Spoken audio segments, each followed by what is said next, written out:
Acho que você tem razão, Jace murmurou para si mesma. Ela queria ter um filho seu e um com um homem para quem cozinhava, mas ele tinha razão ao dizer que eram muito jovens, quando deveriam estar vivendo suas vidas.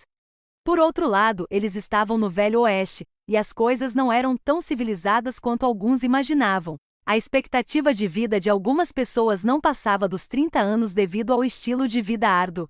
Mesmo assim, Robert ainda mantinha sua visão civilizada sobre ter filhos. Ele sabia que definitivamente não estava pronto, mesmo que sua namorada estivesse.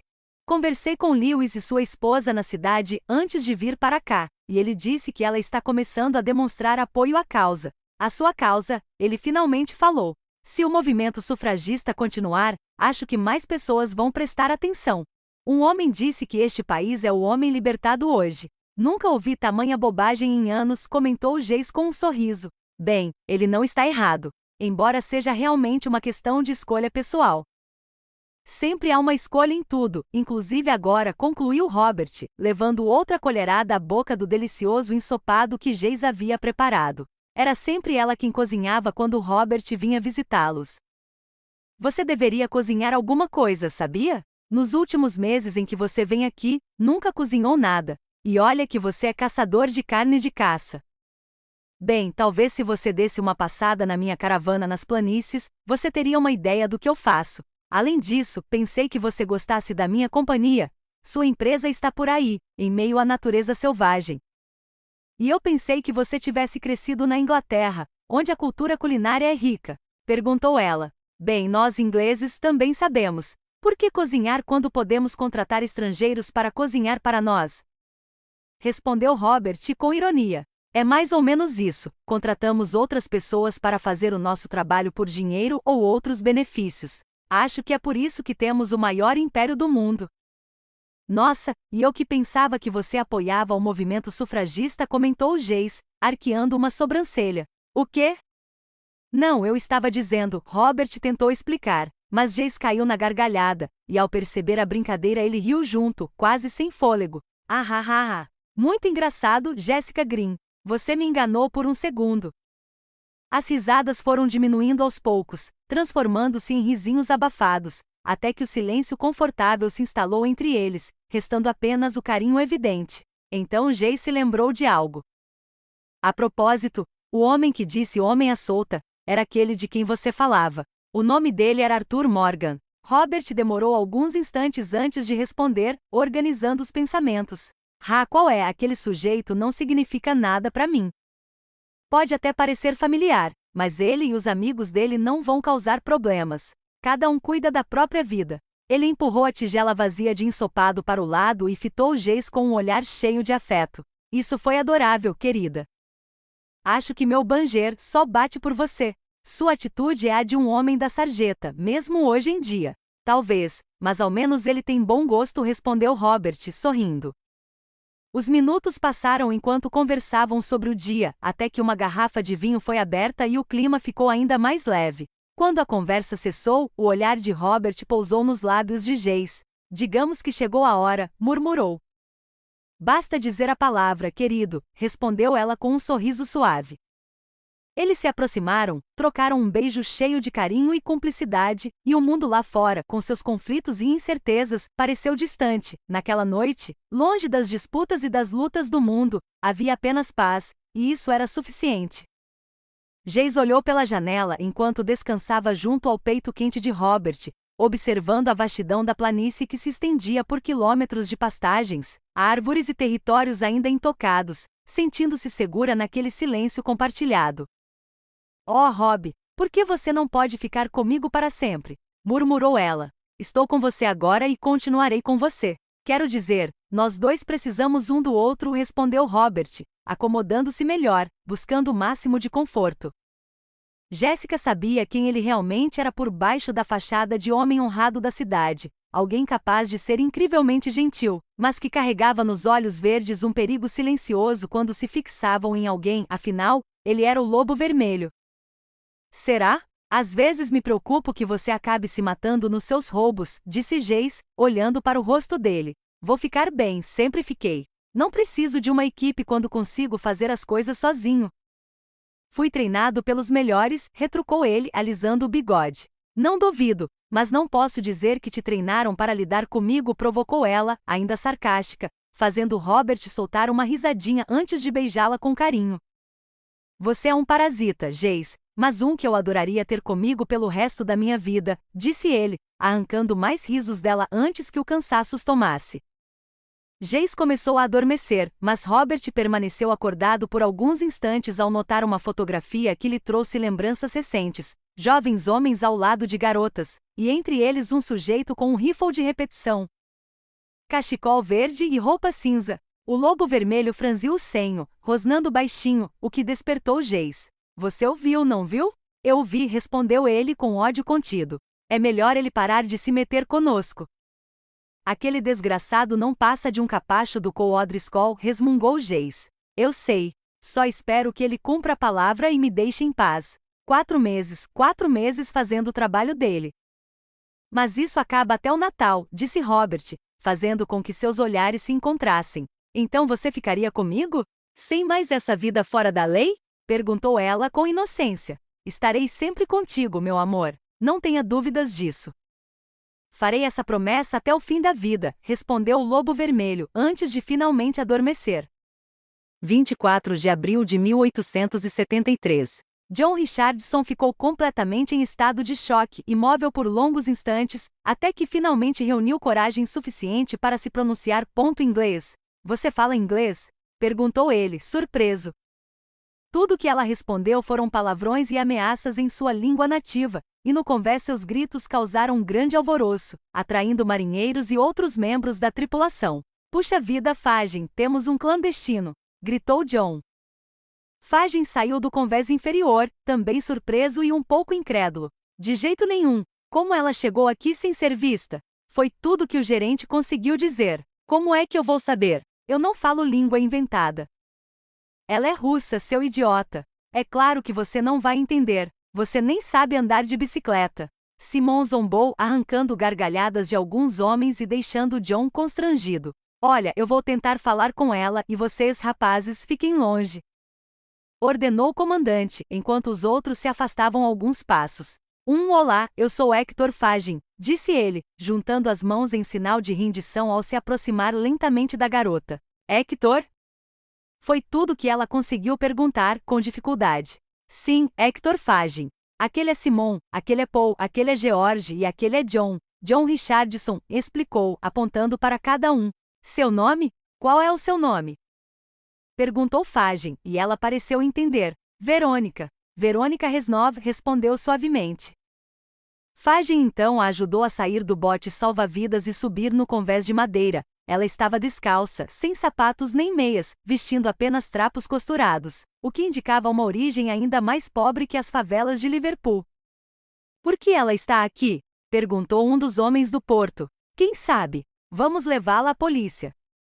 Você sabe o que eles fazem com clandestinos? Sugeriu Simon, mas naquele momento a garota pareceu compreender o suficiente para reagir, afastando-se de todos. Não. Por favor, não me leve, por favor, sou pobre, preciso de um teto, desculpe, implorou, ajoelhando-se diante de Fagin enquanto mexia na pequena bolsa que carregava, retirando algo de modo que apenas ele pudesse ver. Desculpe, não dinheiro, mas leve, pérolas sem polícia, gritou, apertando as mãos contra o peito, com lágrimas escorrendo pelo rosto.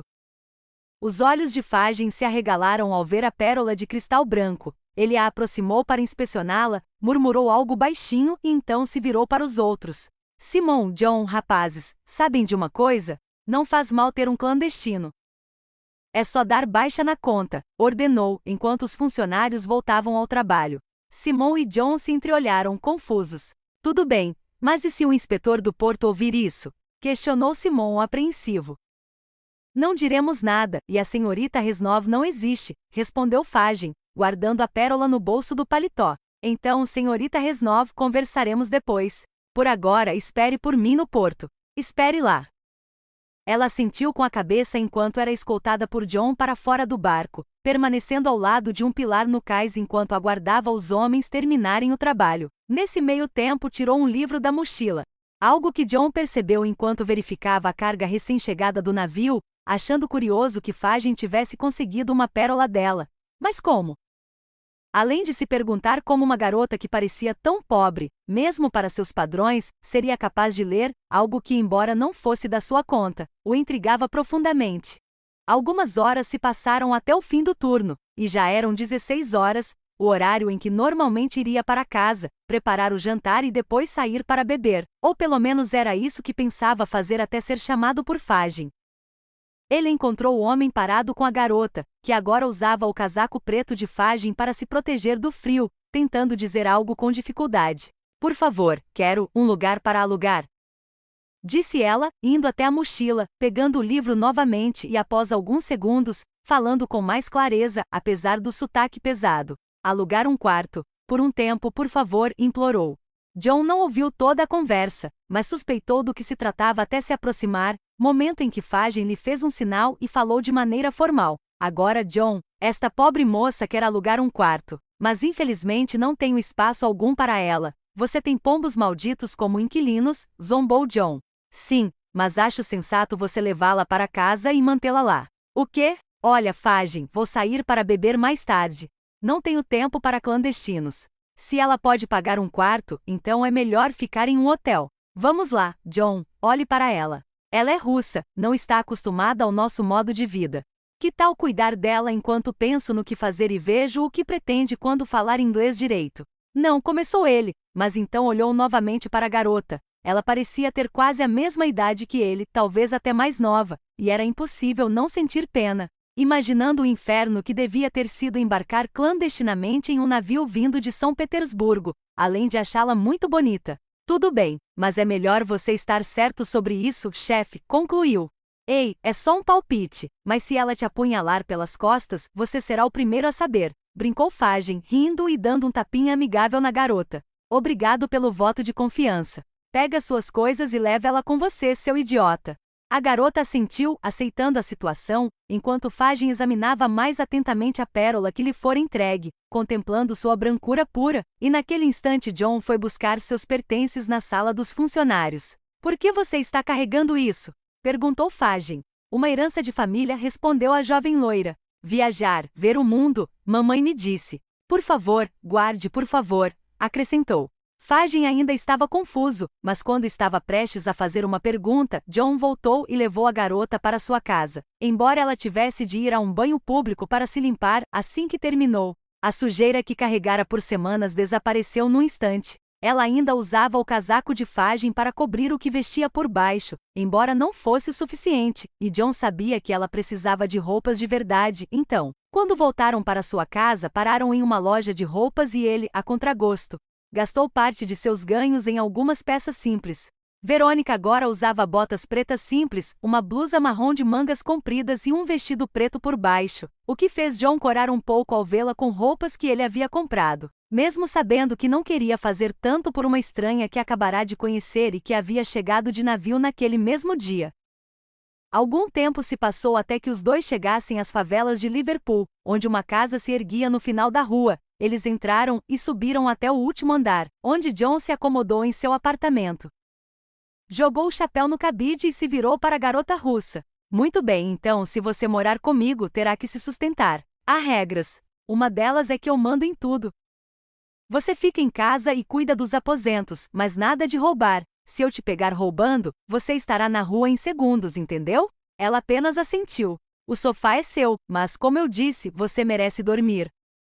Eu não ganho muito bem, então pode ficar até o Fagem decidir o que acontece, acrescentou. Ele corou ao vê-la começar imediatamente a varrer o chão, mas lembrou-se da pérola e de como ela era protetora com a bolsa, achando curioso não esperar que seu dia terminasse com uma inquilina. Pensamento que teve enquanto se servia de uma xícara de gin na pequena cozinha. Esta casa é sua? Perguntou ela inocentemente.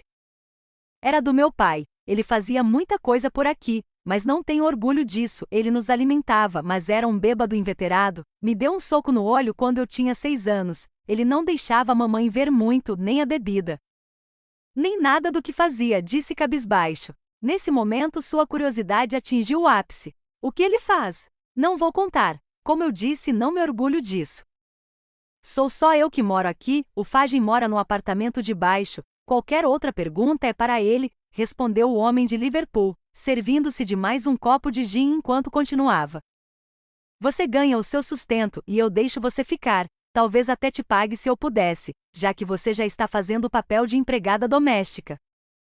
A garota apenas assentiu com a cabeça enquanto continuava a varrer e John pensou, curioso, no que Fagin realmente queria dizer, perguntando-se por que tinha que cuidar dela e por quanto tempo aquela russa ficaria ali, quem sabe por enquanto. Capítulo 5 – Filho de Calander. 14 de julho de 1873. Já fazia algum tempo desde que Verônica Reznov se mudará para a casa de John Richardson, e nesse período, acostumara-se ao estilo de vida dele. Começara a fazer amizade com algumas pessoas da rua e seu inglês melhorava a cada dia. Enquanto isso, John estava sobrecarregado com o trabalho no porto, fazendo o que sabia fazer de melhor, trabalhar sem parar até a morte, embora gostasse da ideia de, nos últimos meses, voltar para um apartamento mais limpo. Verônica cumprirá sua palavra e trabalhava como faxineira para ele e apesar de não receber um bom salário, não se importava, parecendo grata por ter um lugar para ficar. Embora John sentisse que ela o observava de vez em quando, talvez por medo ou paranoia, não tinha certeza, nem sequer sabia porque ela parecia tão acostumada a estar sempre por perto. Fagin havia se tornado distante dele, pois, após a chegada dela, vinha se escondendo e só era visto no trabalho, quieto e reservado. Portanto, era um mistério como um homem rabugento e falante estava se transformando em um velho eremita silencioso. Embora acreditasse que os segredos seriam revelados com o tempo, John decidiu, por curiosidade, investigar por conta própria o motivo do silêncio de Fagin e de Verônica. Retornou mais cedo do que o habitual esperando encontrá-la no apartamento, mas... Para sua surpresa, ela não estava lá, e ao olhar para a cozinha viu um bilhete que dizia simplesmente: saí para comprar comida. Volto logo. Aproveitando a oportunidade, vasculhou a bolsa dela ao lado do sofá, e sua busca terminou quando retirou um ovo estranho, pois era de ouro, com muitos cristais ou diamantes decorando as laterais.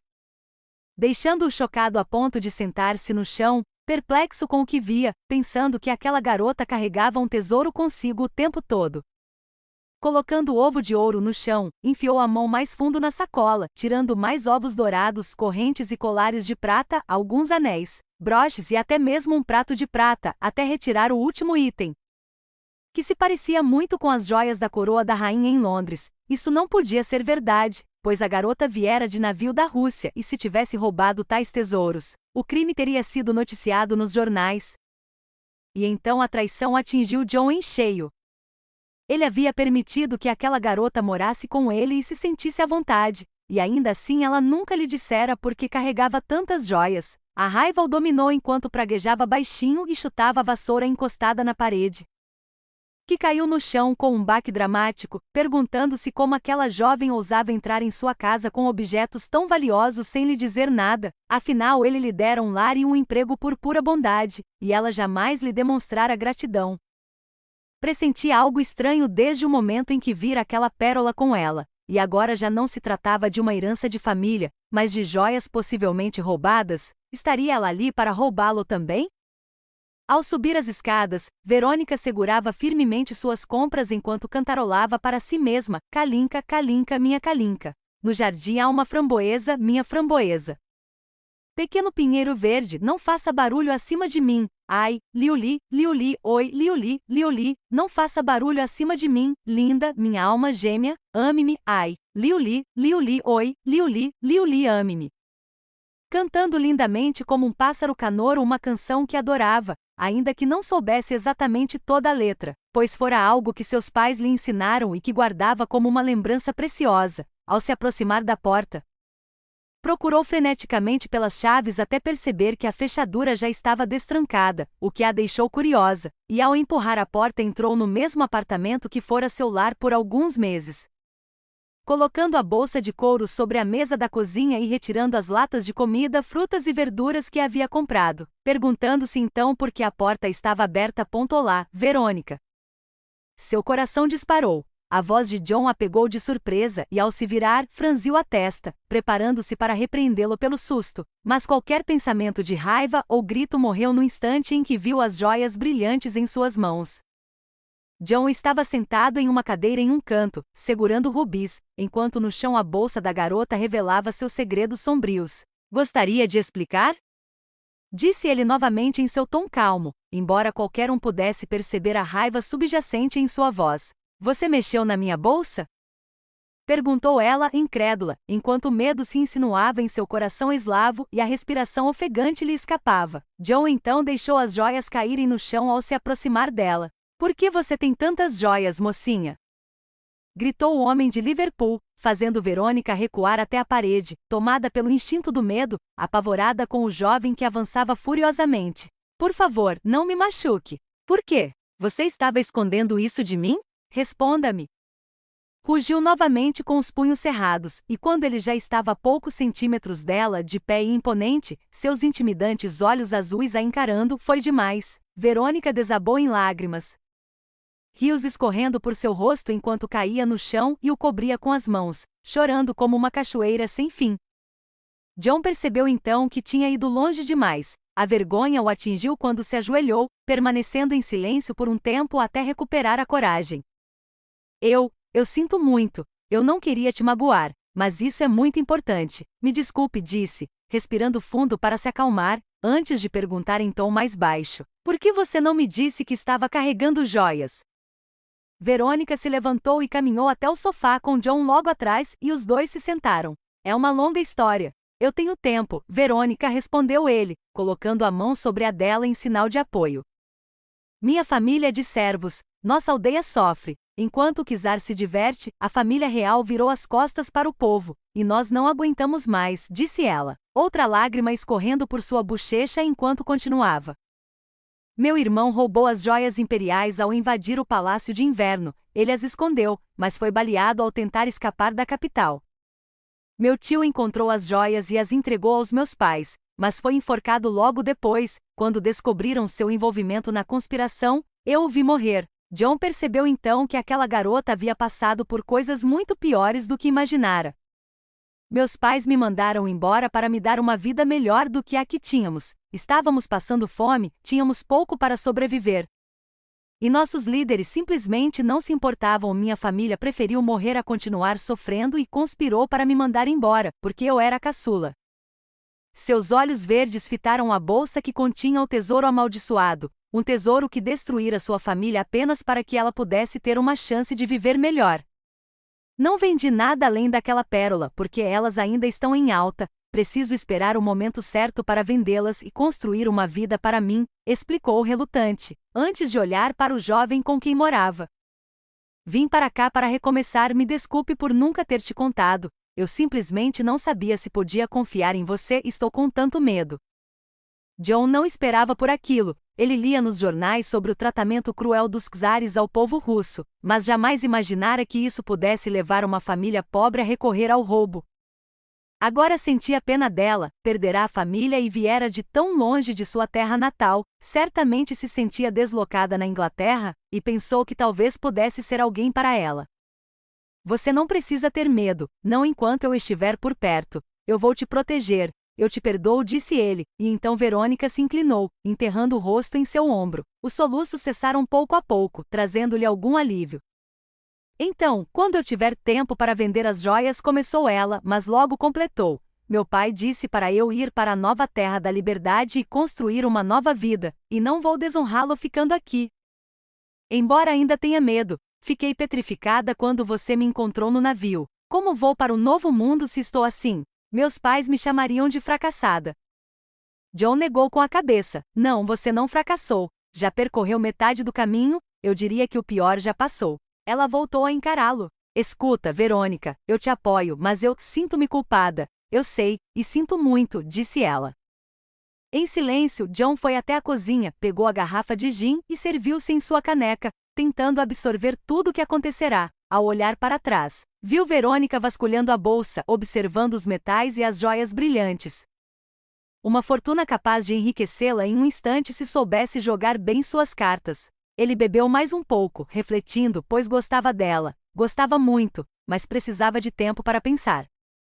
Algumas semanas se passaram sem que conversassem. Havia um silêncio tácito entre os dois após as revelações chocantes, mas, paradoxalmente, o ambiente no apartamento parecia mais leve, como se ambos desfrutassem mais da companhia um do outro. Mesmo sem palavras. Ainda assim, John tinha muitos pensamentos e não sabia explicá-los, apenas sentia-se mais feliz ao lado de Verônica, embora sempre se reprimisse quando estavam juntos. Talvez isso mudasse em breve. Numa noite, ele estava sentado à mesa engraxando seus sapatos pretos enquanto Verônica preparava o jantar, ovos fritos com bacon e ervilhas frescas, cujo aroma lhe parecia uma das melhores refeições que já sentirá. Ela sempre cozinhava melhor do que ele, embora não soubesse dizer se era influência de sua cultura ou simples talento. Pouco depois, sentaram-se para comer em relativo silêncio, até que ela perguntou suavemente: "Então, como foi o seu dia?" Ela perguntou, e John respondeu: "Foi tudo bem, tive um pouco de dificuldade com um francês. Ele estava tentando vender pernas de rã no porto e quando perguntei por quê, respondeu que era bom porque era francês. E o que ele disse depois?" Insistiu ela. "Nada", contou ele, animado. "Eu respondi se você está planejando vender pernas de rã para a Grã-Bretanha", enlouqueceu de vez. Gritou, caindo na gargalhada, enquanto Verônica apenas o encarava, perplexa e completamente confusa. "Ha, o quê? Você não entendeu?" perguntou John, tentando se controlar, embora o largo sorriso ainda permanecesse em seu rosto. "Fiquei furioso. O que os sapos fazem, Verônica?" questionou ele, cheio de esperança. "Pulam", respondeu ela. Isso mesmo, pensou ele, imaginando como pronunciaria aquela palavra em russo, até que a ficha caiu e Verônica também começou a rir. O riso dos dois era contagiante, e continuaram trocando piadas enquanto jantavam juntos. Depois da refeição deliciosa, sentaram-se no sofá e cada um se ocupou de algo. Verônica lia um livro de idiomas, enquanto John admirava um anel de ouro que usava. Tudo estava calmo, com apenas o tic-tac do relógio de bolso de John soando ao fundo, contrastando com a paisagem urbana de Liverpool. "Há algo que eu queria te contar", começou John, chamando a atenção da loira. "Sabe, eu não pensei que você fosse a pessoa que eu queria, mas eu gosto de você, gosto muito, e você provou ser uma garota forte. Veio de tão longe da Rússia. Não precisava cuidar de mim, mas cuidou", continuou, antes de concluir nervoso. "Eu te amo, Verônica." Apesar da tensão, sentiu como se um enorme peso tivesse sido retirado de seu coração. Os olhos verdes dela encontraram os azuis dele, seus lábios tremendo levemente. "Eu também gosto de você. Você me deu um lar, uma vida, me alimentou. Eu te amo", John Richardson respondeu, e então seus lábios se tocaram, a faísca sendo como um relâmpago percorrendo seus corpos. Como se forças maiores conspirassem para aquele momento. Era amor, uma paixão que crescerá aos poucos, mas ainda assim amor. 4 de novembro de 1893. Mac estava em Jamestown ao entardecer, e a gangue vinha se saindo bem até então, já que ninguém os havia seguido. Embora ele e os rapazes tivessem levado broncas pesadas de Dati e Ozia por se envolverem em uma briga de bar quando deveriam manter a discrição, algo que Mac costumava ignorar, pois não conseguia lutar contra sua própria natureza. Ele adorava a violência e as brigas de bêbados que faziam parte de sua vida como fora da lei. Ele e o irmão não haviam entrado naquela vida por prazer, mas como consequência de um passado conturbado, muitos anos antes, quando ainda eram garotos. Haviam testemunhado seus pais serem assassinados a tiros dentro da própria casa por causa de alguns poucos dólares, uma cena que os endureceu até os ossos e matou qualquer vestígio de inocência que ainda pudessem ter, naquele dia. Os irmãos Callender tornaram-se foras da lei ainda jovens. Quando cresceram um pouco mais, Mac e Davey rastrearam os assassinos de seus pais e os mataram ao incendiar o local onde se escondiam, e embora ambos suspeitassem que um policial tivesse sido cúmplice do crime, confrontaram-no também, o que lhes rendeu um cartaz de procurados e os transformou em fugitivos pelo oeste. Embora Mac refletisse sobre si mesmo, questionando se aquelas mortes realmente haviam valido a pena, já que trouxeram mais problemas do que alívio, ele sabia que não conseguiria viver sabendo que os assassinos de seus pais estavam livres, capazes de destruir outras famílias e criar mais filhos marcados pela mesma raiva que o consumia.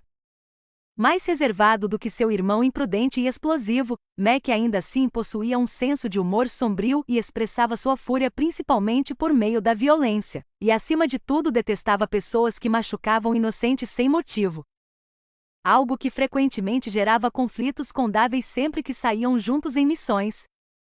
Talvez por isso Mac tenha ficado tão impressionado ao ver o pistoleiro conhecido como Lobo Vermelho andando livremente pela rua. Se houvesse um estuprador em potencial na cidade, ele mesmo poderia tê-lo matado. E não em um duelo, teria partido para cima sem hesitar, espancando-o até o fim e encerrando tudo de forma brutal, embora, pensou consigo mesmo, cada um tivesse seus próprios métodos. Caminhando de um lado para o outro, avistou um grupo de jovens garotas rindo e conversando em um beco e aproximou-se delas. Sua alta estatura fazendo com que se destacasse imediatamente, todas pareciam jovens, talvez garotas de bordel. Filhas de fazendeiros, garçonetes ou peãs de rancho. Olá, senhoritas, cumprimentou ele, e as moças ficaram tensas por instinto ao perceberem que se tratava de um fora da lei, mas Mac ergueu as mãos, mostrando que não buscava confusão. Não quero problemas, só quero saber quem é esse fora da lei chamado Lobo Vermelho. Você não viu aquele homem bonito acabar de matar aquele canalha? Isso diz tudo sobre ele. Ele é tão lindo, exclamou uma das garotas. Ah, cala a boca, Alison. Ele é mais do que isso, é o herói número 1 desta cidade. Eu queria conhecê-lo agora mesmo, interrompeu outra. Eu não, retrucou uma terceira. De jeito nenhum, eu deveria ser a namorada dele, gritou Alison novamente. Senhoras, se vocês não pararem de grasnar, eu atiro em todas vocês como se fossem cachorras. Rosnou Mac levando a mão ao coldre, e a discussão cessou instantaneamente ao perceberem o gesto. Interessante, pensou ele, aquele sujeito claramente era uma figura especial na cidade, e parecia que todas as mulheres estavam encantadas por ele. Então, senhoritas, o que mais vocês podem me dizer sobre ele, além da aparência? Insistiu. Bem, achamos que ele surgiu do nada, explicou Alison. Apareceu um dia com alguns rapazes em algum lugar, fez umas coisas estranhas, mas ninguém sabe ao certo. Então ele não é daqui? Perguntou Mac. Não, acho que talvez seja europeu. Às vezes ele fala uma língua engraçada, comentou outra garota. Ele é inglês, caramba. É claro que ele fala engraçado, rebateu uma terceira. Não bem, sim, mas quem mais fala daquele jeito? Acho que ele é um mestiço de humano com anjo, concluiu Alison. Aquilo já era o suficiente. Mac tinha conseguido algumas informações e se perguntou por que um calandeiro perderia tempo com garotas como aquelas, olhando para o chão enlameado antes de inclinar a cabeça para trás, pensativo. Bem, vou deixar vocês com isso, meninas, mas antes, o revólver de vaqueiro já estava apontado diretamente para elas, que, tomadas pelo medo, levantaram as mãos em rendição. Entreguem o dinheiro, suas menininhas! Gritou Mac enquanto tentavam alcançar bolsas e bolsos, algumas tremendo, outra ofegante como se fosse gritar. E se alguma de vocês gritar, eu atiro. É assim que as coisas funcionam comigo, ameaçou calmamente, e logo todas entregaram seus objetos de valor, dinheiro, brincos, anéis, colares e até relógios de bolso. Após o que ele ergueu a arma à altura da cabeça delas, satisfeito. Ótimo! Agora, se contarem a alguém sobre mim, eu volto para buscar vocês, e não serei gentil, afirmou em tom frio. Por favor, só não nos matem. Implorou Alison, seguida pelas outras, e Mac apenas acenou com a cabeça sob o grande chapéu preto antes de retornar à rua. Aquelas garotas não seriam problema, e ele ainda tinha objetos de valor para doar ao acampamento. Evitando uma bronca de Grinchell. Idiotas, acham mesmo que eu mataria inocentes? Essa não é a minha gangue, e certamente não é a do Dat, murmurou para si mesmo ao acender o charuto, concluindo que o Lobo Vermelho costumava andar com uma gangue chamada Lobos de Dakota e que não era americano, embora continuasse um mistério.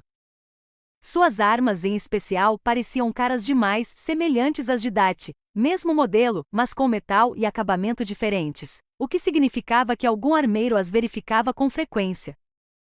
Do outro lado da rua havia uma loja de armas, e esse seria seu próximo destino. O prédio era comum, nada especial, mas melhor do que nada, e Mac arrombou a porta. Ei! Gritou. Olá, desconhecido, em que posso ajudar?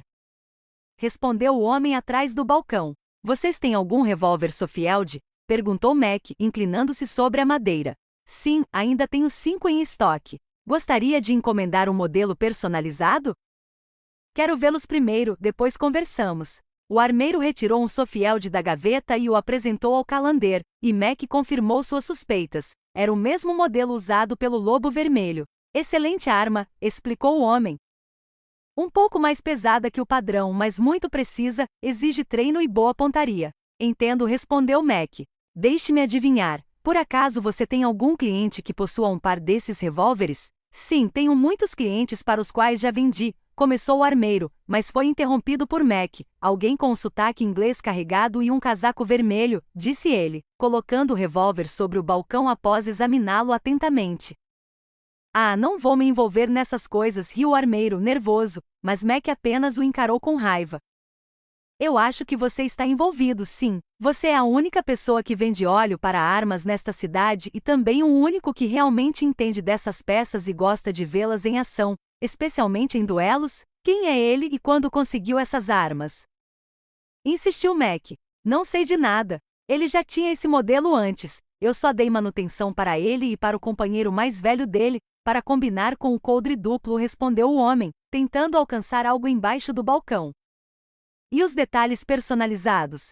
Nem sempre foram pretos, foram. E presumo que o dourado seja mais do que um simples enfeite, continuou Mac pressionando. Qual é o seu problema, senhor? Veio comprar uma arma, ou quê? Você não é um agente da Pinkerton, é? Retrucou o armeiro, cada vez mais desconfiado. Não, sou apenas alguém que quer conhecer esse tal de Lobo Vermelho, afirmou Mac. O atendente bufou, suspirou aliviado e apoiou a mão novamente no balcão, adotando um ar mais relaxado. Se é só isso, você o vê no bar de vez em quando. Ele aparece aqui quando precisa de reparos ou munição, mas não é o tipo de pessoa sobre quem se fala abertamente. Costuma se manter reservado. Mac suspirou, já prevendo que teria de ir ao salão, o mesmo onde se metera em uma briga recentemente, e relutante virou-se para sair. Bom, acho que é tudo o que posso arrancar de você, seu desgraçado, resmungou. Sai daqui, gritou o armeiro. Então que se foda, respondeu Mac, antes de desaparecer pela porta. Capítulo 6. Caça-recompensas. A geada sobre as grandes planícies aumentava cada vez mais enquanto um cavalo dourado e seu cavaleiro cruzavam o caminho. O homem estava caçando, sem dúvida, com armas e ferramentas prontas para qualquer risco potencial. Pois era um caçador de recompensas, sim, caça-recompensas, um trabalho bem remunerado, porém controverso no Ocidente. Já que a ideia de liberdade é descartada quando homens e mulheres caçam outros simplesmente porque o preço é bom. Embora também seja útil manter os tipos certos de escória fora do Oeste, pois esses homens selvagens mancham a imagem da região e fazem os outros pensarem que ali não há romance ou aventura, apenas pessoas se matando. E ainda assim é um ofício que paga bem, especialmente quando se é um cão escarlate endividado. O garanhão dourado diminuiu a velocidade enquanto Robert observava as pegadas no chão, verificando se eram recentes, e eram. Indicando que estava perto do alvo no pequeno povoado chamado Napoleão, ao sul de sua principal cidade de operações, para onde viera por um bom motivo, já que as marcas correspondiam ao tamanho das botas mostradas no cartaz, e desmontando. Aproximou-se do celeiro do rancho sem tempo para conversar com o rancheiro, pois o alvo estava lá dentro, então o Lobo Vermelho gritou Ernie Finley. Com a mão direita descendo ao coldre enquanto a esquerda pegava algo no bolso do casaco, e o silêncio reinou, quebrado apenas pelos mugidos e cacarejos dos animais do lado de fora. Até que ele anunciou ter um mandado de prisão e exigiu que o homem aparecesse, prometendo não matá-lo, mas um silêncio sepulcral respondeu, interrompido apenas por um balde tombando dentro do celeiro, denunciando desespero e pressa. Levando-o a zombar que Ernie não iria querer morar para sempre num celeiro cheio de bosta de vaca, e sem paciência, ele atirou para o alto, assustando todos os animais da região, até que em segundos. As portas do celeiro se abriram e o Lobo Vermelho apontou a arma para o homem que saiu com as mãos erguidas, um homem branco, na casa dos 30, de barba ruiva grande e espessa, que riu nervosamente e disse estar desarmado. Enquanto Robert ordenava que mantivesse as mãos visíveis, dobrava o cartaz e o guardava no bolso ao retirar do casaco um par de algemas, comentando que não haveria problemas enquanto abria um dos fechos. Mas sua paciência foi testada quando Ernie o chutou nas partes íntimas, derrubando-o no chão. fazendo o lobo vermelho gemer de dor e praguejar por não ter previsto aquilo, e, enquanto se recuperava e pegava a arma, viu Ernie atirar em seu cavalo, levando Robert a assobiar para o cavalo dourado, que veio imediatamente, permitindo-lhe montar apesar da dor recente, tornando a cavalgada ainda mais sofrida. Aí, você vai se arrepender disso. Rugiu o lobo vermelho enquanto o cavalo o perseguia pela planície, ambos desviando por pouco de rochas e inúmeros barrancos que a paisagem lançava um contra o outro. Eu não fiz isso! Gritou Ernie, ao que Robert retrucou: então por que você está fugindo? Enquanto o homem continuava a implorar que não fizera por mal e prometia desaparecer daquele estado, mas o lobo vermelho respondeu que ele deveria ter pensado nisso antes de chutá-lo, e já sem paciência, mirou com seu revólver preto e disparou com precisão, fazendo a bala passar a milímetros do cavalo de Ernie, o suficiente para que o animal empinasse de susto e derrubasse o cavaleiro da sela, que caiu com força, possivelmente quebrando alguns ossos. Tentou se levantar e correr, mas teve os pés presos por um laço e caiu de rosto no chão rochoso, gritando em pânico para que parassem, enquanto era arrastado, até reconhecer o rosto do lobo vermelho quando sua visão clareou, que disse que ia garantir que as cordas ficassem bem apertadas enquanto o amarrava com força, recebendo como resposta um xingamento, ao que reagiu mandando-o calar a boca antes de nocauteá-lo com a coronha do revólver, murmurando Mudak. Ao jogar-o fora da lei inconsciente sobre o ombro, alguns dias se passaram enquanto o bando parecia se instalar em Jamestown, uma cidadezinha comum cheia de entrepostos comerciais na fronteira com o Canadá, ideal para foras da lei, onde Arthur vinha se divertindo ajudando pobres, bebendo em bares, cumprimentando e provocando pessoas, roubando alguns desconhecidos e investigando rancheiros. Mas naquele dia o plano era diferente, pois ele faria o que prometera a Mac. Entrando no escritório do xerife, onde encontrou um homem de cerca de 45 ou 50 anos fumando um charuto e lendo o jornal, ainda com aparência durona, que lhe perguntou se podia ajudá-lo, ao que Arthur respondeu que na verdade esperava poder ajudá-lo. Sendo então questionado se era um caçador de recompensas. Quem eu sou não importa, o que importa é quem eu estou trazendo para cá. Você precisa de um pecador para pegar outro pecador, disse Arthur, sem saber de onde aquilo lhe viera, ao que o xerife respondeu que por enquanto havia algumas pessoas selecionadas no muro, largando o jornal e observando o recém-chegado de jaqueta marrom, enquanto Arthur analisava os cartazes até encontrar o de maior recompensa: Ernie Finley, assassino, ladrão de gado e estuprador, foragido desde o nascimento da filha do xerife, que confessou medo de que ele estivesse solto com qualquer mulher e disse querer vê-lo enforcado por todas as esposas e filhas de Jamestown, ao que Arthur comentou que ele valia $200. Pensando que talvez o trabalho de caçador de recompensas ali fosse melhor do que esperava, embora o xerife tenha hesitado ao dizer que outro homem já havia pegado um cartaz. Quando de repente as portas se abriram e o homem de vermelho entrou carregando Finley amarrado nos ombros, anunciando sua captura, arrancando uma risada do xerife e a frustração visível de Arthur. Enquanto Finley ameaçava o lobo vermelho ao ser levado para a cela e recebia apenas ironia em resposta, implorando em seguida para não ser enforcado, ouvindo que estaria livre em breve, livre daquela vida. Antes de ser jogado na cama da cela e deixado gemendo, com o xerife trancando a porta e pagando o lobo vermelho diante do olhar invejoso de Arthur, que saiu praguejando enquanto o outro zombava e do lado de fora Arthur refletia, irritado por perder uma recompensa generosa e por aquele homem começar a incomodá-lo, talvez pensando que deveria estar ao lado dele, quando a porta se abriu e o lobo vermelho passou sem dizer nada, seguido de perto por Arthur, que quebrou o silêncio comentando que o duelo do outro dia tinha sido impressionante, enquanto ambos continuavam caminhando pela rua. Quantos anos você tem? 18? 19? Perguntou ele, e o rapaz mais novo apenas suspirou antes de responder que sua idade não importava naquele contexto, pois só havia sido desafiado por impedir uma injustiça, o que despertou o interesse de Arthur, e, se despertara o interesse de Arthur, talvez Dati também se interessasse, levando-o a dizer que estava pensando em algo, até ser interrompido por um seco paga bem? Vindo do lobo vermelho. Ainda assim, Arthur comentou que ele demonstrara um talento real naquele dia e nos anteriores, recebendo em troca um deboche sobre não saber quem ele era, ao que Arthur respondeu que mesmo assim, achava que ele deveria conhecer um bom amigo seu, mas o jovem recusou educadamente, alegando ter agenda apertada e se despediu, fazendo Arthur revirar os olhos, acender um cigarro e oferecer outro, que foi aceito com relutância. E após dividirem a fumaça, Arthur perguntou se Lobo Vermelho era mesmo seu nome, ouvindo um sim antes de Robert dizer que iria ao estábulo, sendo seguido por Arthur, que percebeu em seus gestos algo quieto, misterioso e honrado, quase lupino. Até que o homem de vestes vermelhas assobiou e chamou Velha. Por aqui. Fazendo surgir um enorme Shire marrom, conduzido pelas rédeas enquanto Arthur chamava o próprio cavalo e perguntava o que havia de errado com ela, recebendo como resposta que nada.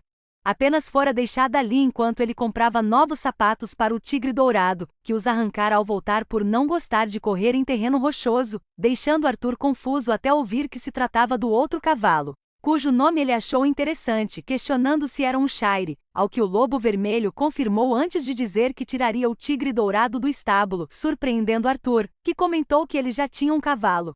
Recebendo um simples "eu tenho dois", senhor, seguido da apresentação Callahan, Arthur Callahan, provocando uma risada baixa e zombeteira do Lobo Vermelho, que já perto da entrada do estábulo respondeu com frieza que não era nada demais.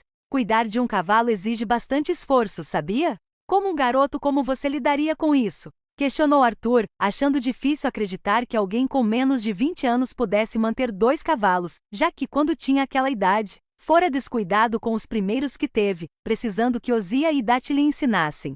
A força da experiência, a responsabilidade e o cuidado que um cavaleiro deve ter com seus garanhões, e se aquele garoto realmente conseguirá aprender tudo isso sozinho, então certamente havia passado por um verdadeiro inferno para chegar até ali. Por que você está tão interessado na minha vida? Você não tem uma vida própria?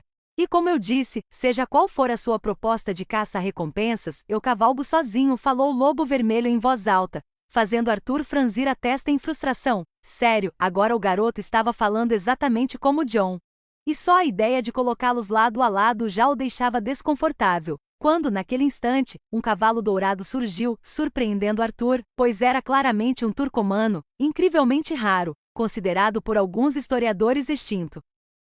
Embora ainda existam poucos exemplares ou descendentes, sendo conhecidos como alguns dos cavalos mais rápidos e corajosos da história, o sonho de qualquer ladrão de cavalos. E junto dele veio um homem que foi direto apertar a mão do pistoleiro, avisando que o cavalo havia chegado saudável e com as ferraduras trocadas, levando o Lobo Vermelho a pagar o serviço enquanto Arthur acariciava o focinho do garanhão, intrigado, perguntando se era mesmo um turcomano e como ele havia conseguido aquilo, sendo interrompido por um comentário zombeteiro sobre acontecer de ele ser um homem, antes de o Lobo Vermelho agradecer respeitosamente a Edward, montar no garanhão dourado, chamar seu Shire logo atrás e se despedir dizendo que fora um prazer conversar, mas que tinha coisas demais para resolver, incluindo balas para curar, partindo em disparada pelas planícies verdejantes até sumir de vista, fazendo Arthur entender o recado, montar em boa de ceia e seguir para a Verdade, sendo recebido no acampamento por um grito provocador de Davey que foi prontamente cortado, enquanto ele guardava seu cavalo no antigo estábulo. Entrava na mansão principal e sentia o calor da lareira como um forno reconfortante após o frio das planícies, cumprimentava Tilly e Susan, zombava de Bill, comentava que nunca se acostumaria com aquele holandês que parecia um baú de tesouro. Acomodava-se na poltrona diante de Dati, que fumava um charuto e lia Evelyn Miller, respondendo que tentará falar com o jovem mas perderá a recompensa para ele, explicando que o garoto estava ocupado demais para recebê-lo, ao que Dati concluiu que, mais cedo ou mais tarde, acabaria encontrando aquele rapaz para ver se ele estaria disposto a ficar do lado deles. Ele é um holandês bem irritante, exatamente como Trelawney, só que mais agressivo no tom de voz. Eu pensava que os ingleses fossem ricos e snobs, reclamou Arthur, sem sequer saber o que era um sotaque Southern, fazendo Dati soltar uma risadinha enquanto fumava seu charuto, até que John entrou na sala principal com uma expressão cansada e anunciou más notícias ao dizer que avistara alguns O'Driscolls na cidade. O que fez os presentes se calarem e deixarem a situação para a velha guarda, com Ozia se aproximando enquanto Dati perguntava, desesperado, se estavam sendo seguidos, recebendo de John a resposta de que eles o haviam deixado em paz. Embora isso não aliviasse o problema, já que a gangue O'Driscoll era rival direta da Van der Linde há anos, conflito que saíra do controle depois que Dati matara o irmão de Cole O'Driscoll e este, em retaliação, assassinara Annabelle, a antiga namorada de Dati, levando Arthur a buscar a opinião de Ozia, que conjecturou que talvez estivessem ali por outros motivos, apesar de Dati insistir que era por causa deles. Até John mencionar que um dos homens se chamava Peter Peterson e parecia não reconhecê-lo, o que levou Ozzy a lembrar de uma divisão do Norte recrutada no Canadá e nos Estados do Norte. Explicando que Cole sempre repunha seus homens com bastardos degenerados sempre que perdia muitos, reforçando que Trelawney já havia comentado sobre a presença ocasional dos O'Driscolls perto da fronteira canadense, fazendo Dati concluir que, se Cole estivesse por perto, não poderiam correr riscos desnecessários e que por enquanto manteriam a paz se possível, mas que aproveitariam qualquer oportunidade para destruir a tal divisão do Norte. Com Arthur concordando que tudo ficaria bem enquanto Cole não estivesse no estado, decisão aceita por todos, pois cedo ou tarde os O'Driscolls se arrependeriam de se meter com a gangue Van der Linde. Momento em que Daven entrou trazendo o ar frio da noite e perguntou sobre Mac, sem vê-lo desde a descoberta da sepultura, ouvindo de Ozzy que ele conduzia sua própria investigação ligada ao Lobo Vermelho, nome que Arthur questionou. Mas Ozzy defendeu dizendo que era assim que o pistoleiro era conhecido e que ainda não havia ouvido algo melhor, citando apelidos como Ameaça Vermelha ou Perigo Escarlate, enquanto Arthur pensava no jovem com quem conversara. Amante de Jessica Green, concluindo, ao encarar a sepultura descoberta dias antes, que aquele garoto era realmente especial. Disse Arthur, olhando fixamente para a sepultura que a gangue descobriu alguns dias atrás. Capítulo 7. Uma noite tranquila. A música ecoava alto pelo salão enquanto o pianista dava tudo de si para manter um ambiente animado e vibrante, e a presença de uma garota de programa ao seu lado, servindo-lhe bebida, contribuía para o clima pesado do lugar, lá dentro. O cheiro de álcool, cigarro e comida fumegante impregnava o ar de forma quase insuportável, misturando-se aos risos e excessos dos frequentadores, bêbados descontrolados que pareciam beber até a morte. Enquanto o Lobo Vermelho permanecia parado no canto do balcão com sua garrafa de cerveja, observando todo o bar e ponderando se deveria intervir em algo ou apenas ficar quieto, apreciando a bebida, um hábito mais frequente do que deveria. Mas uma das poucas coisas que ainda lhe davam prazer na vida, ao beber até o fim, pensou no homem com quem havia falado depois de entregar Ernie Feely à delegacia, o mesmo da briga de bar, perguntando-se qual seria a história dele. Pois Robert sabia que se chamava Arthur Morgan, embora também se questionasse se Arthur estaria cogitando levá-lo para sua gangue, algo que ele obviamente jamais aceitaria. Ao mesmo tempo em que refletia se aquelas pessoas não estariam foragidas e se não haveria recompensas por suas cabeças, o que poderia ser uma bênção disfarçada para quitar sua dívida caso encontrasse os cartazes com suas fotos. Embora talvez não valesse a pena, já que tinha outros planos, pois seu grande golpe estava próximo e colocaria um fim em tudo. Dando outro gole, virou a cerveja e, graças à sua ascendência inglesa e russa, conseguia beber com facilidade.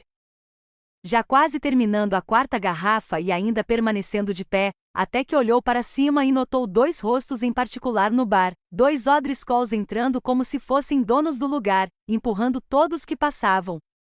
E Robert precisou se controlar para não intervir, sabendo que isso causaria um caos e Cole mataria, enquanto os degenerados pegavam uma garrafa grande de uísque e se acomodavam rindo de algo que só eles sabiam. Então uma voz familiar soou à sua esquerda, "Boa noite, Lobo Vermelho", quando o mesmo homem que segurava o queijo no outro dia parou ao seu lado, pediu uma cerveja e o encarou. Insistindo se poderiam conversar de verdade ou se Robert continuaria a ignorá-lo, ao que ele respondeu friamente que preferia beber em silêncio. Ouvindo Mac provocá-lo ao dizer que quando ele bebia as coisas ficavam especiais e que parecia ter estado ocupado, comentário que Robert confirmou com desdém antes de bater o balcão com as mãos enluvadas para receber outra garrafa.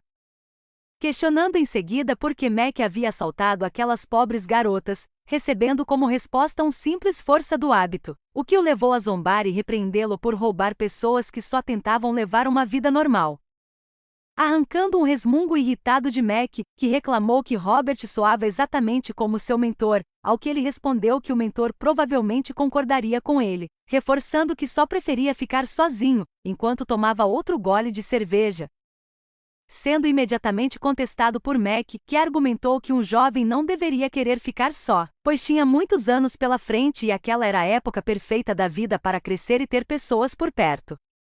Não, as pessoas vêm e vão. A única pessoa que não te abandona é você mesmo, afirmou Robert friamente, com um tom estoico, e quando Mac tentou continuar o argumento, dizendo que não era aquilo que queria dizer, suas palavras não surtiram efeito algum no Lobo Vermelho, que encerrou a conversa ao declarar que as coisas tinham estado difíceis para ele ultimamente e pedindo licença, se afastou levando a cerveja até a mesa de cartas, onde se sentou e fez um gesto para o barman pedir outra bebida, decidido a se perder no jogo e no álcool. O jogo em andamento era Texas Hold'em, e Robert era notoriamente conhecido naquele bar por ser um jogador excelente. Ao se sentar, cumprimentou os outros homens que se preparavam para começar, ouvindo o croupier de jaqueta azul anunciar: Red Wolf? Obrigado por se juntar a nós. Mais alguém antes de começarmos? Ao que um homem de ascendência escocesa respondeu afirmativamente, sentando-se ao lado do Lobo Vermelho e jogando seu dinheiro no pote, dando início ao embaralhar e à distribuição das cartas. Enquanto Robert apenas lançava olhares irritados para Mac, como sempre, até que, ao conferir suas próprias cartas, seus olhos verdes se fixaram no incômodo vendedor de queijo e ele perguntou, impaciente, o que diabos ele estava fazendo ali.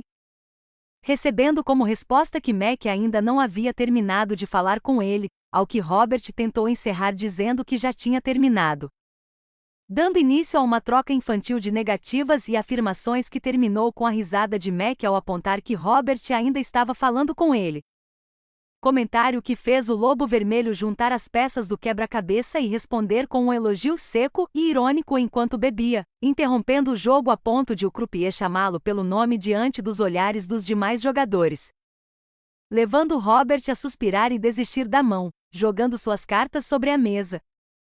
O jogo de pôquer se estendeu por um bom tempo, com todos os homens à mesa apostando, blefando e desistindo repetidamente, e Robert acabou ganhando uma quantia considerável ao vencer várias rodadas, enquanto Mac, por outro lado, não estava se saindo nada bem e desejava que seu irmão estivesse jogando em seu lugar, já que Dave, ao contrário dele, era um excelente jogador de pôquer, talvez o melhor da gangue, deixando Mac completamente perdido. Ainda assim, ele estava genuinamente interessado em conhecer aquele tal Lobo Vermelho e precisava ser esperto para fazê-lo falar e, quem sabe, ganhar uma mão. E foi então que o próximo jogo começou com uma ideia surgindo em sua mente. Propôs que se ganhasse, Robert lhe devia uma longa conversa, confiante de que ele cumpriria a palavra, arrancando do Lobo Vermelho apenas um sorriso irônico antes de aceitar a aposta e impor sua própria condição, dizendo que se vencesse, beberia em silêncio e iria embora sem dizer uma palavra sequer.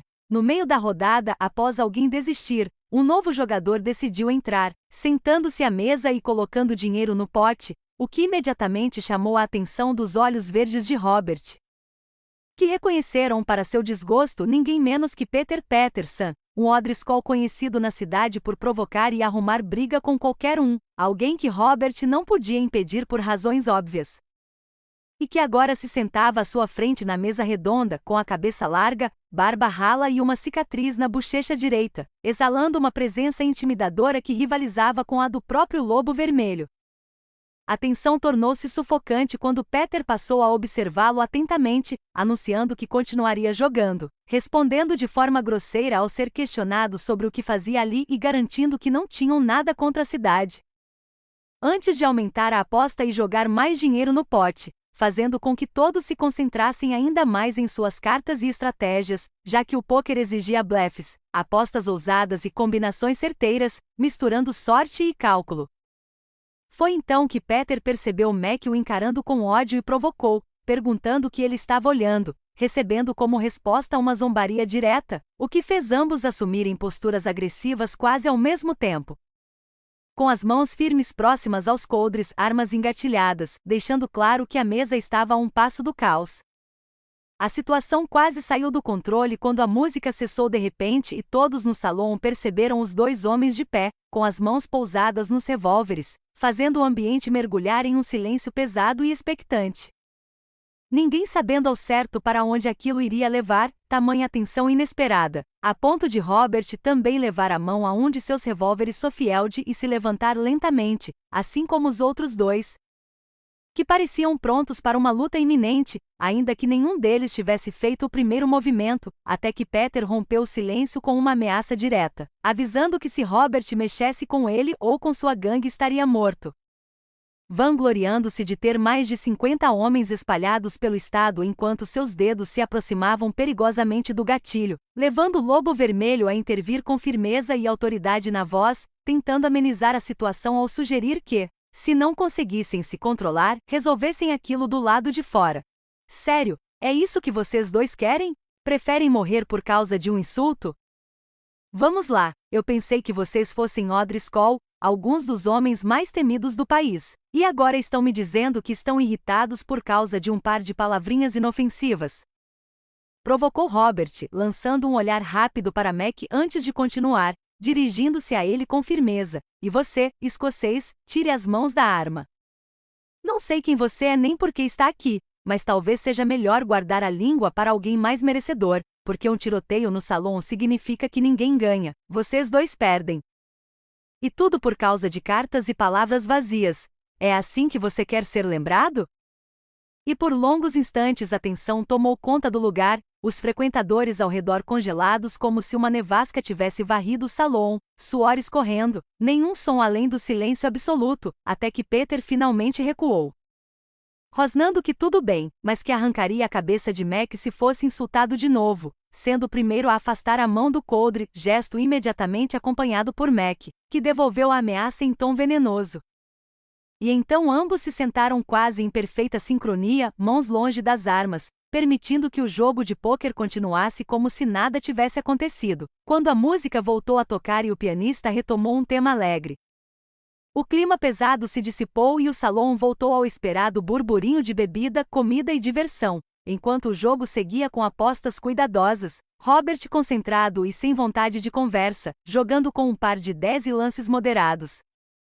Peterson desistindo cedo mas garantindo o pote menor, até que restaram apenas Mac Callender e Red Wolf, com apostas altas de ambos, culminando na revelação da última carta, um 10 de paus que deu a Robert uma trinca e um sorriso confiante.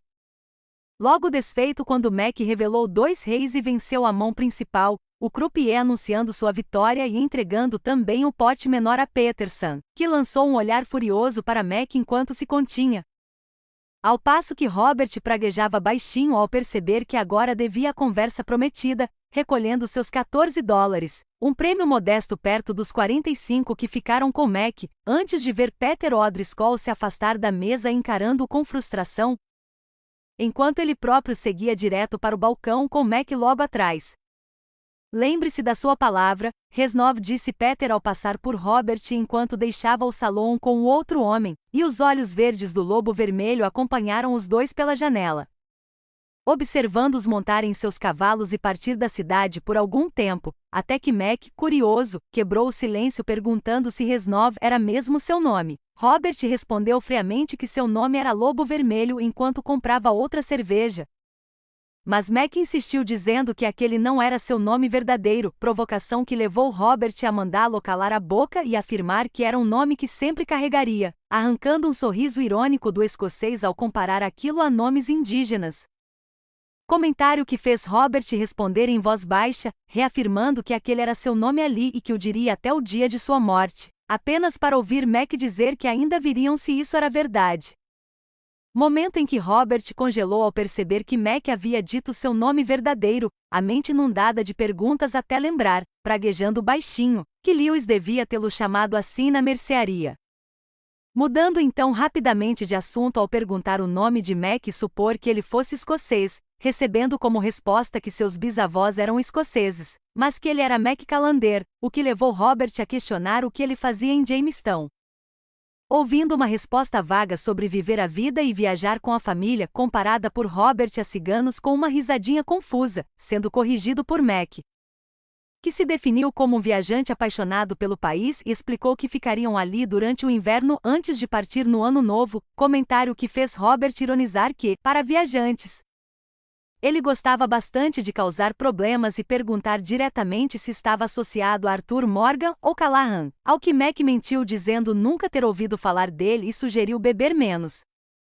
provocando um sorriso cético de Robert ao apontar a contradição e afirmar que o homem alto da briga era o mesmo que tentará conversar com ele mais cedo.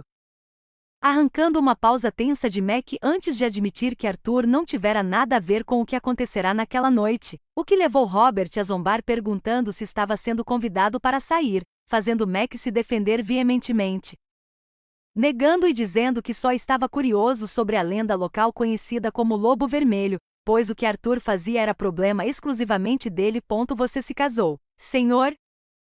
Murmurou Robert, arrastando as palavras, ao que Mac respondeu um lento não, igualmente arrastado, claramente já sem saber como formular uma resposta, pois a essa altura o álcool havia afetado gravemente os dois, tornando seus discursos quase incoerentes, e quando Robert cambaleou e perguntou por que, Mac rugiu que era muito perigoso, estufando o peito e abrindo os braços antes de lançar a garrafa do parapeito, cujo estilhaço ecoou lá embaixo enquanto ambos se inclinavam para ver a bagunça, ignorando os gritos de protesto de um cliente atingido, que ainda por cima levou o resto da cidra despejada por Mac e acabou batendo numa viga ao tentar sair, desmaiando instantaneamente, o que levou Robert a gritar para não desperdiçar a bebida antes de pular o corrimão e se jogar no chão de boca aberta, recebendo a cidra direto no rosto enquanto Mac despejava o restante, fazendo o líquido escorrer pelos olhos, roupas e chão até acabar, arrancando aplausos e gritos dos homens ao redor quando Robert comemorou rugindo e batendo no peito. Seguido por Mac, que tentou pular também, mas caiu de lado sem elegância alguma, sendo ajudado a se levantar pelo próprio Robert, que murmurou algo confuso sobre gravidade antes de ambos caírem na gargalhada e voltarem ao balcão, onde mais algumas horas se passaram até a madrugada profunda, com o salão ainda lotado de bêbados e os dois completamente fora de controle, abraçados, braços entrelaçados, virando drinks sem saber o que bebiam. Robert anunciando frases sem sentido sobre seu amor enquanto Mac mal acompanhava, até que passaram a vagar pelo bar, Robert seguindo Mac enquanto ele fazia amizade com todos, o que rendeu um soco na cara do fora da lei e várias intervenções desastradas de Robert, ficando claro que nenhum dos dois tinha mais condições de beber, embora continuassem, Mac gritando que adorava as bebidas dali e sendo respondido em coro pelos frequentadores, enquanto Robert tentava falar de Spring Creek e esquecia no meio da frase. Mac berrava que já estivera em Nevada enquanto derramava cerveja nos azarados abaixo. E Robert, tomado por um entusiasmo quase poético, gritava sobre o calor infernal do lugar, completamente perdido, mas ainda acordado. A batida começava a doer quando o delegado caminhou até os dois com um olhar severo e anunciou, resmungando, que o Sr. Callender havia mandado alguém para o consultório médico e devia uma multa de $50 por violência causada pela embriaguez no bar. Ao que Mac respondeu para passar a conta enquanto lançava um olhar irritado ao homem de vermelho e o xingava por ter ficado parado assistindo, recebendo de Robert apenas uma ironia tranquila sobre estar em boas graças com a lei. Antes de o delegado avisar que o amigo estava livre para ir, mas que se voltasse ao bar para arrumar confusão a situação seria bem pior, fazendo Robert assentir enquanto os dois deixavam a delegacia, do lado de fora. Mac saiu correndo para vomitar no chão e Robert precisou se apoiar em um poste, sentindo o mesmo enjoo, ouvindo Mac comentar com um sorriso torto que fora uma noite tranquila. Ao que Robert respondeu com uma risadinha fraca sobre um silêncio capaz de fazer ouvir uma pena cair, ambos se apoiando até Mac recuperar forças para perguntar o que Robert faria agora. Recebendo como resposta que precisava fazer uma cobrança antes de enfrentar uma ressaca violenta, enquanto Mac brincava sobre duelos e caça-recompensas, sendo cortado por Robert, que disse que algo sério havia acontecido e que ele deveria voltar para sua turma e dormir. Ainda assim, Mac perguntou esperançoso se Robert não pensava em se juntar a eles, arrancando um suspiro cansado do Lobo Vermelho, que explicou calmamente que não queria mais fazer parte de grupos depois de tudo o que perderá e que sozinho vinha fazendo mais bem do que mal, deixando Mac desapontado, embora entendesse que não podia forçá-lo. E então a conversa mudou para Peterson e os O'Driscoll, com Robert deixando claro que não se juntaria a eles por se tratar de uma vingança pessoal, comentário reforçado por Mac ao lembrar do ódio evidente do homem na mesa. Resposta encerrada por Robert como assunto particular. Já montando em seus cavalos, uma pergunta inesperada surgiu da parte de Mac sobre Oscar O'Malley, fazendo Robert congelar por um instante longo demais, até que, com a voz embargada, ele falou do lobo azul, da esperança que ele representava, do amigo que via luz nas pessoas mesmo nos piores momentos, interrompendo-se antes de concluir e montando em sua égua velha. Enquanto Mac fazia o mesmo e ainda tentou oferecer novamente a vaga na gangue, recebendo uma negativa definitiva, selada com um breve chance, antes de se despedirem pelo nome verdadeiro um do outro, e Robert galopar em direção à luz fria da manhã, desaparecendo entre as planícies verdes e geladas.